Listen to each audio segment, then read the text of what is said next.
Well, new questions today about that now famous promise from the president. Two major American employers have announced what some call a, quote, radical change in how they provide health benefits to their workers. Sears Holdings Corp. And Darden Restaurants Incorporated, which owns chains like Red Lobster and Olive Garden, are now dropping company-sponsored health care coverage, and instead they're giving employers a fixed sum of money, allowing them to choose their own medical coverage. So let's debate this.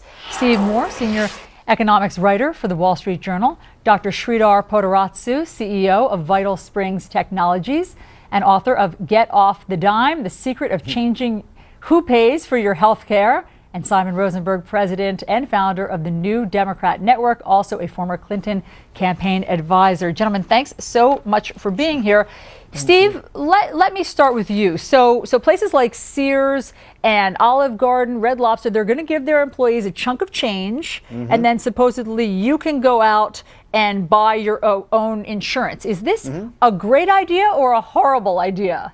I actually kind of like the direction here of basically saying to workers, you can shop around and you can buy the health care plan that really suits your need. So it's a kind of a freedom of choice approach. Now, the way this ties in, by the way, Allison, to Obama's health care plan that you were talking about a minute ago, is that under Obama's plan, what you're seeing is a lot of employers are dropping their health care plans that they provided for years to their employers, and they're going to put those workers into what's called the health care exchange under Obamacare. That's something that workers are really resisting because it means they're not going to get the kind of quality of care that they want. The idea of giving people a wide range of options, though, as these two companies are doing, I'm fully supportive of that. Okay, Dr. P, what about you? Are you as sanguine as Steve Moore is about that people, this is just competition and it will help and people will be able to make their own choices with medical care? In the ideal world, competition and choice is great, but history will tell us that many employers have already tried this.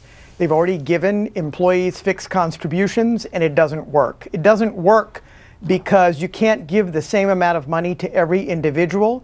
It doesn't work because the wrong people end up selecting the wrong kinds of plans. So if you're somebody with diabetes and high blood pressure and a lot of medical problems, you need to be smart enough and know enough to know which plans you're going to pick. Otherwise, what happens?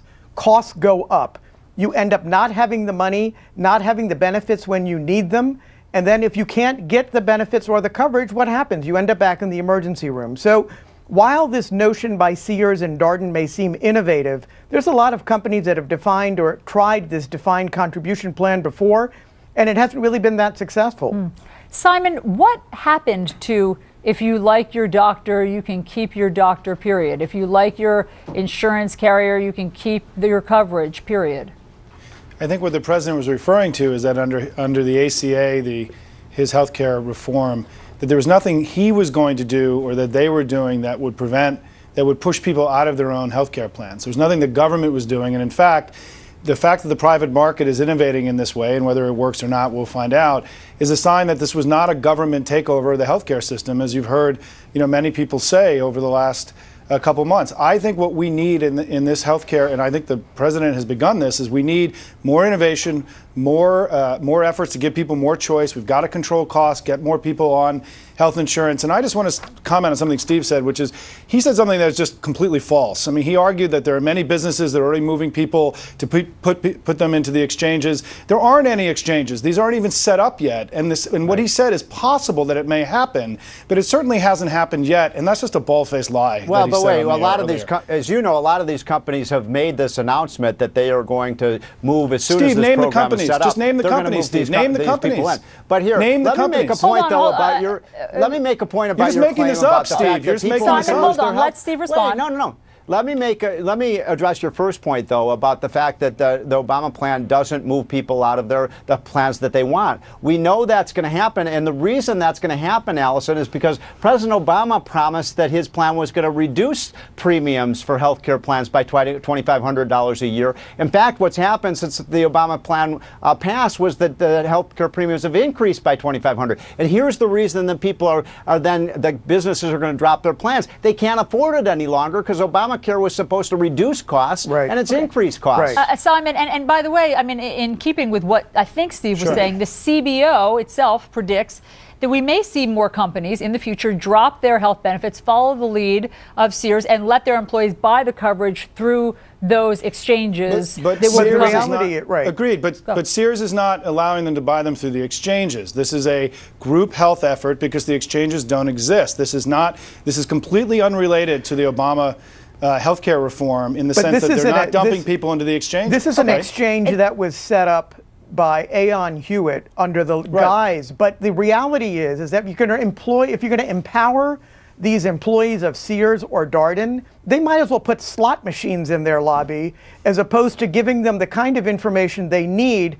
If people were smart enough to make those kinds of decisions about what benefits they need to buy and what doctors they need to choose, we wouldn't be having this debate today. Well, and the reality, wait a minute. no, and the reality Look, is that I mean, we have what not. you're basically, Doctor, what you're basically saying is people are too stupid to make these decisions. No, I think totally we have. No, we disagree haven't. with that. In fact, we have not empowered them with the right information. But I'm they not can saying get that they're information. stupid. We have plans right now, for example, with high deductible plans, health savings accounts that actually have saved boatloads of money. There's a new study out that shows if you increase these plans, you could save about $50 billion what it a doesn't year. measure. Gentlemen, obviously we could talk about this for a long time. You've all made great points. Steve Moore, Dr. P, Simon Rosenberg, thanks so much for coming. Thank you. Thank you.